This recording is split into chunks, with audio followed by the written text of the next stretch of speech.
My name is Elise Marsh. I'm 31 years old, and the last time my mother called me sweetheart, she was sliding a leather check presenter across a white tablecloth like she was passing me a napkin. $4,112. 6 lobster towers, 2 bottles of Cristal, and a Wagyu filet nobody at the table admitted to ordering, but everybody had eaten. "Don't make this awkward," she said, smiling for the table the way you smile for a photographer. "You're the one who actually has money." 15 faces turned to watch me hold a folder that weighed nothing and cost more than my first car. My brother Preston didn't look up from his champagne. My father studied the tablecloth like it owed him money. And across from me, a woman I'd known for exactly one evening, my brother's future father-in-law, a man in a gray suit who introduced himself as just a banker, glanced down at the receipt still sitting face up by the ice bucket, and his whole face changed. He'd seen something on that slip of paper that I hadn't yet, and by the time the valet pulled my car around that night, my family's finances weren't the only thing that had been quietly, thoroughly audited. My family's whole story had. But that's the end of the receipt, not the beginning. To understand why I sat still while my mother handed me a bill for a dinner I never agreed to host, you have to go back to a kitchen table with a 10-key adding machine on it 22 years earlier, and a man who taught a scared 8-year-old that numbers never lie, even when people do. Welcome back to the channel, where quiet women finally balance the books their families never let them see. If you've ever been the one everyone calls responsible right before they hand you the bill, this one's for you. Comment below and subscribe, because this story doesn't just end with dinner, it ends with an audit nobody in my family survived. My grandfather, Sol Whitman, was a bookkeeper his whole life for a machine parts plant 2 towns over. 41 years, same desk, same green ledger paper, same brown cardigan with a pen groove worn into the pocket. He wasn't rich, and he never pretended to be. What he had was a kind of stillness that made you feel counted, in the good way, like you mattered enough to be added up correctly.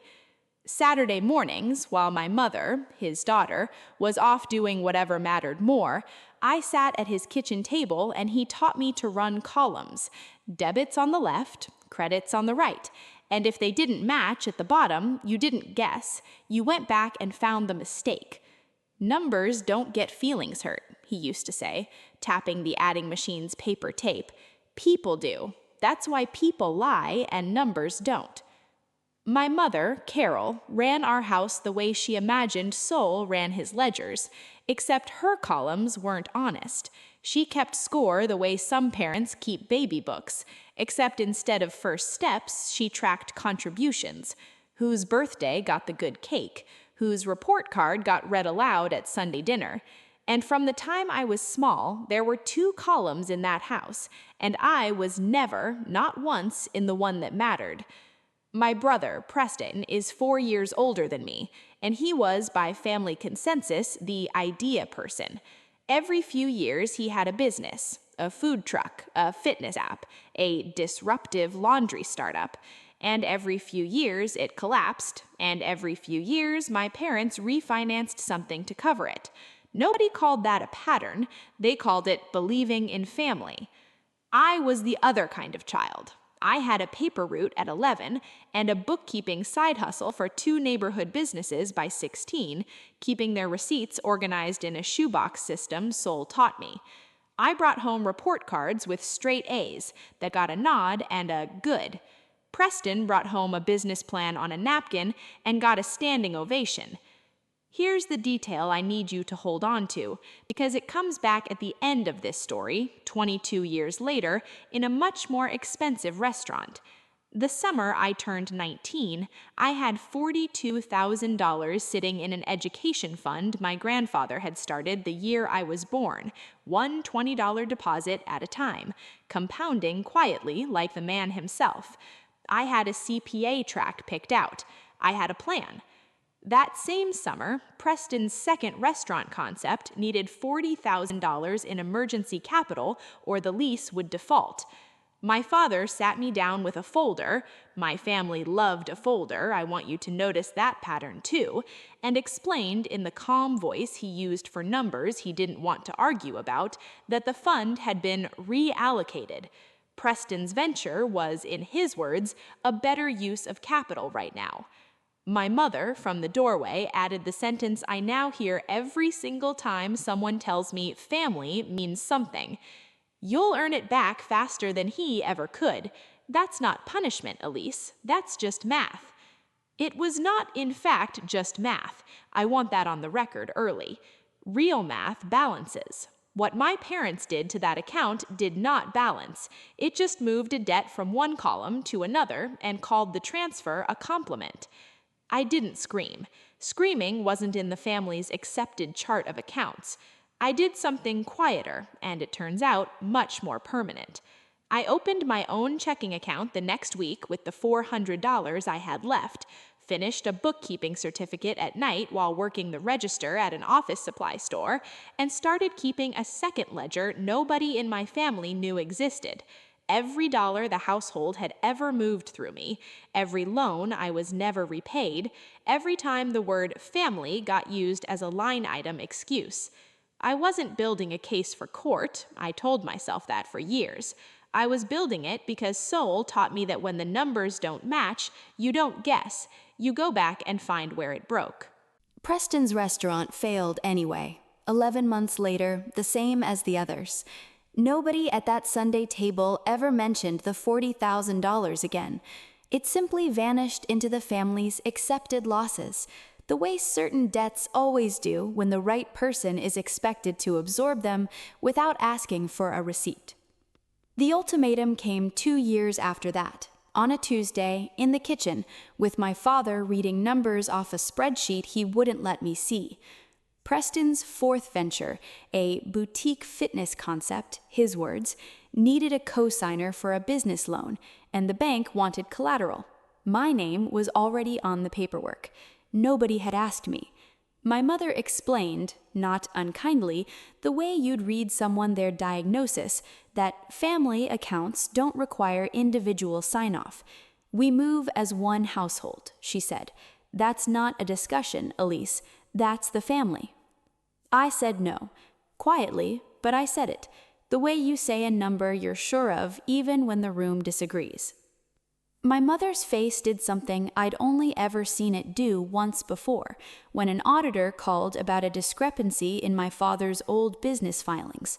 Something behind her eyes closed like a drawer. Then you're choosing to leave the family ledger, she said, and once you're off it, Elise, you're off it. I packed 2 duffel bags in 30 minutes. I took my CPA study materials, my own bank card, and Soul's old adding machine, the one with the worn 10 key and the paper tape still threaded through it from some column he'd balanced before he died. Nobody helped, and nobody stopped me. At the door, my mother said, "You'll regret betting against your own family." I said, "I'm not betting against anyone.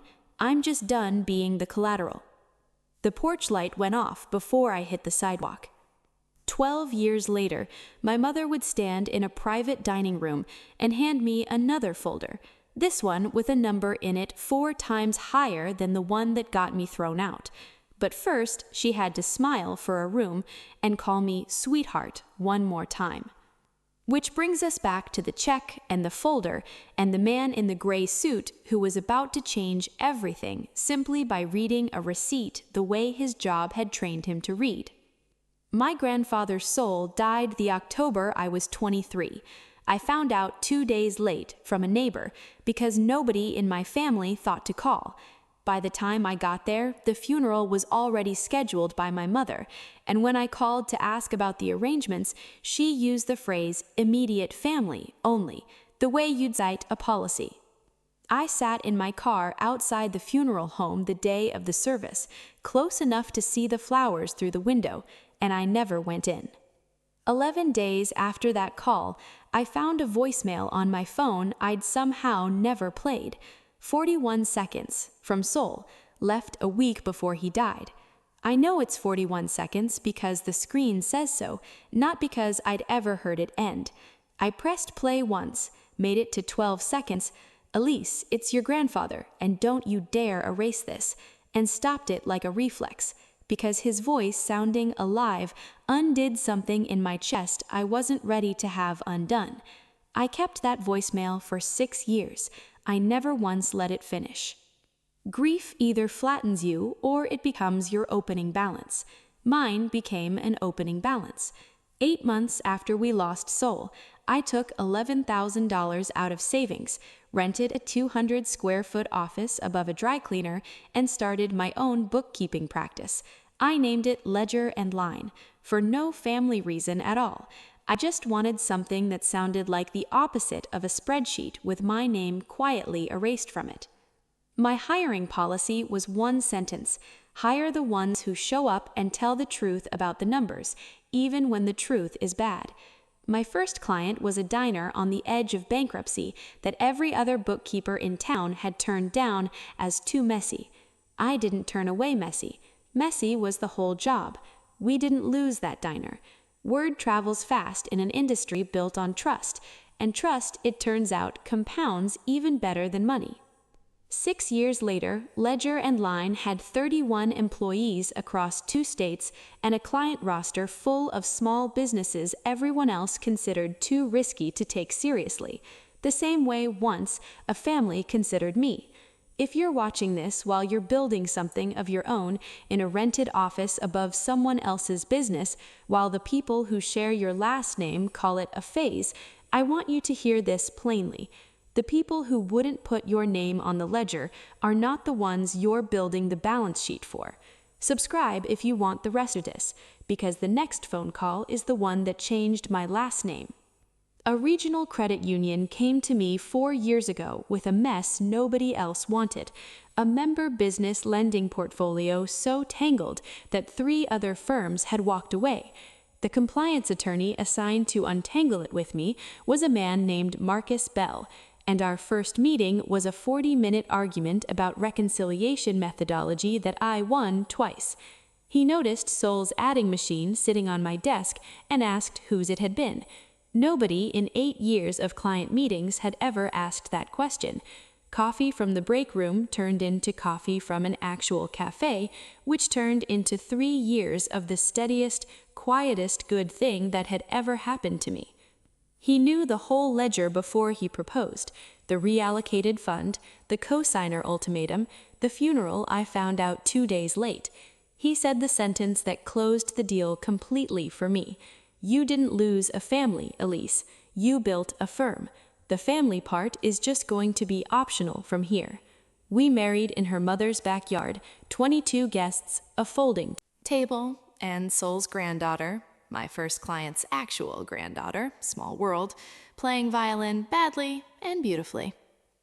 2 years ago, that same credit union asked me to help them launch a small business financial literacy fellowship, and the board expected me to negotiate naming rights because that's what founding sponsors get.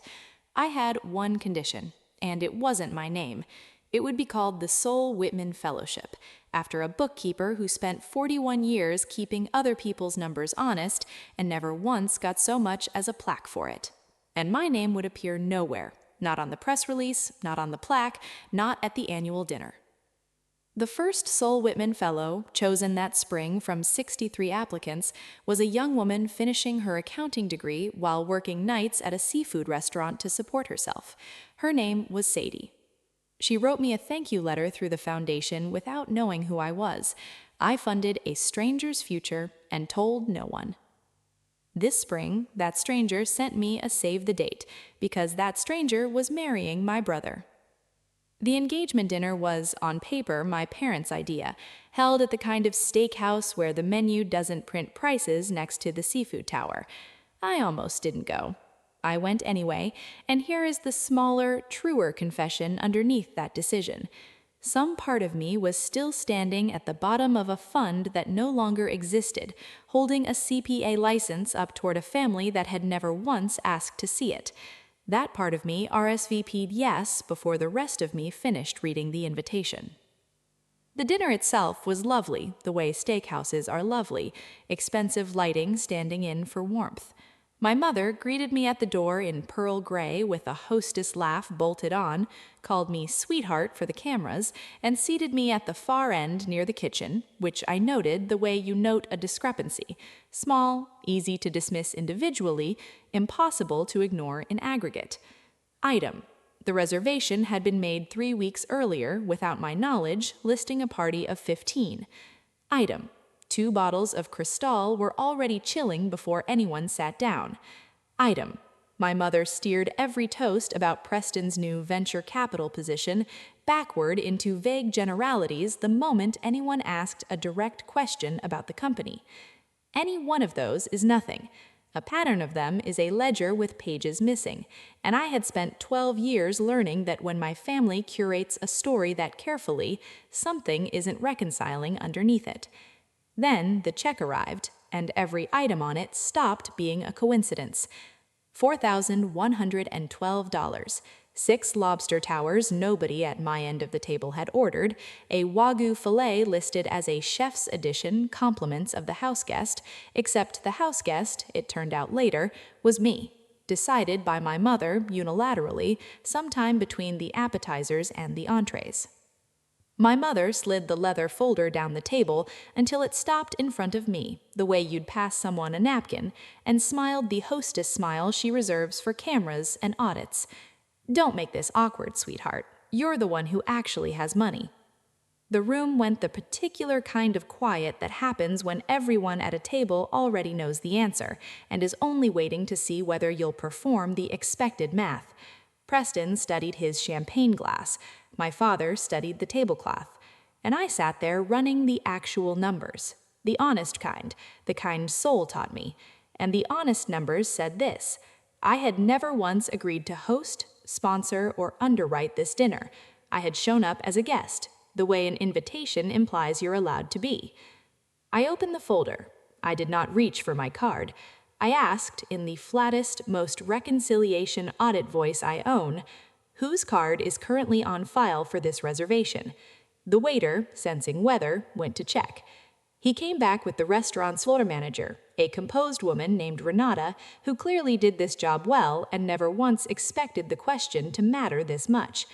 The reservation deposit was authorized on a card ending in 4471, under the name Elise Marsh. I don't carry a card ending in 4471. I haven't in 6 years. Across the table, the man in the gray suit, Sadie's father, Frank Alvarez, a regional compliance director for a bank I'd never done business with, introduced to me 40 minutes ago as just a banker, set down his water glass very deliberately, the way you set something down when you've stopped being a wedding guest and started being exactly what your job trained you to be. That card, he said, mostly to Renata, but loud enough for the whole table, was flagged twice last year for irregular recurring authorizations tied to a family expense app. I remember it because compliance forwarded me the case personally. Small charges, well under the reporting threshold individually, never once matched to the account holder's actual spending pattern. Nobody at that table understood what he'd just done. I understood immediately because I'd been running that exact audit, quietly, in a second ledger for 12 years. Frank turned to me with the same genuine professional curiosity he probably used 1,000 times on legitimate fraud cases. No idea he was about to detonate a family. Elise, forgive me, this might be nothing, but is this the same card that got flagged for the Hendersons' anniversary trip last spring? I hadn't planned to say anything. I want that on record because everything after this sentence looks planned, and none of it was. I said the smallest, truest thing in the room. I don't know what the Hendersons have to do with me. I've never met a Henderson.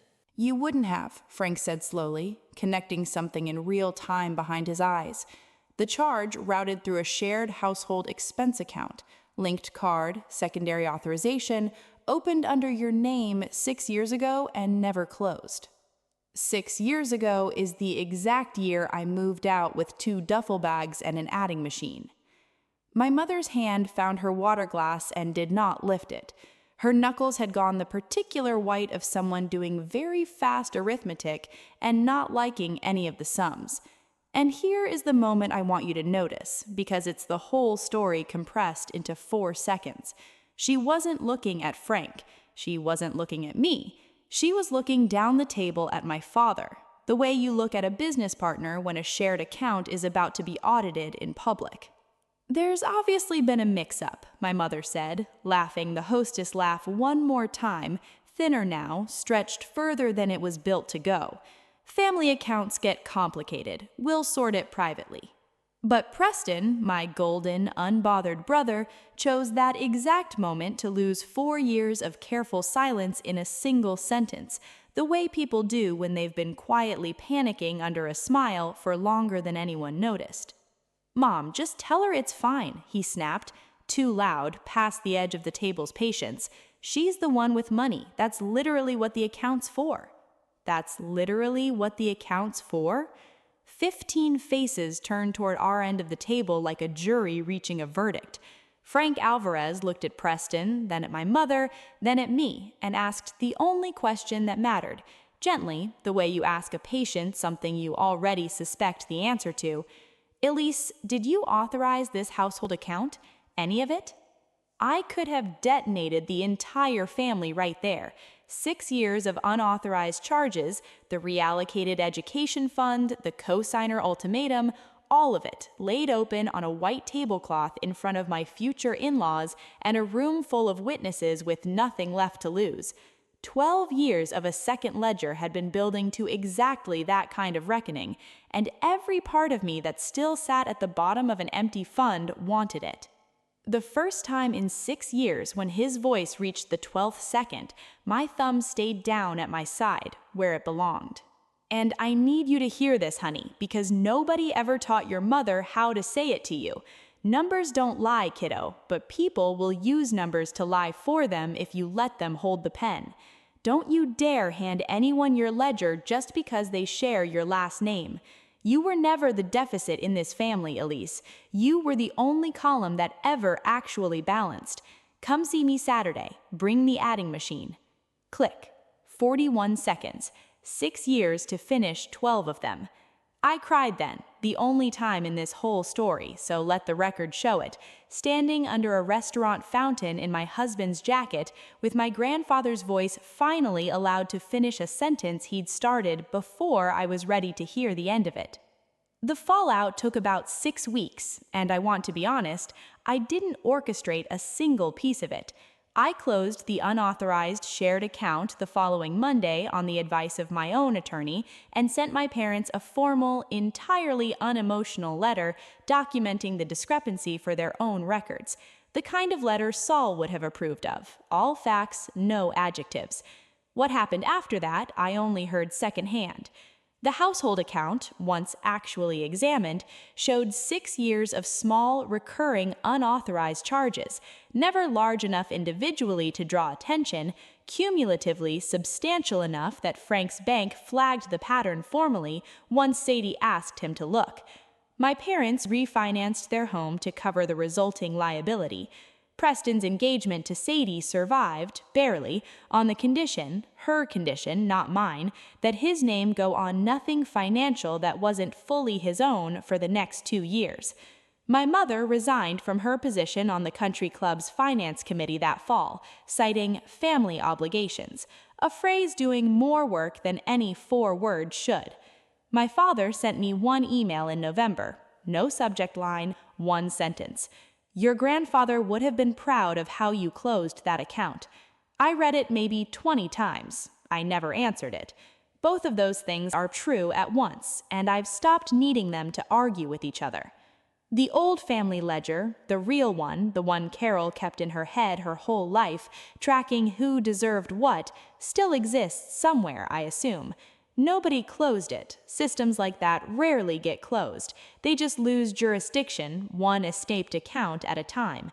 It no longer reaches me. That's not the same as forgiven.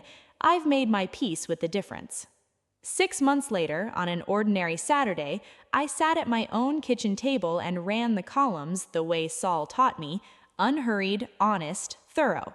Marcus at the other end, arguing with our first client's granddaughter about her college fund, which we started the week she was born, one deposit at a time, the way it's supposed to work.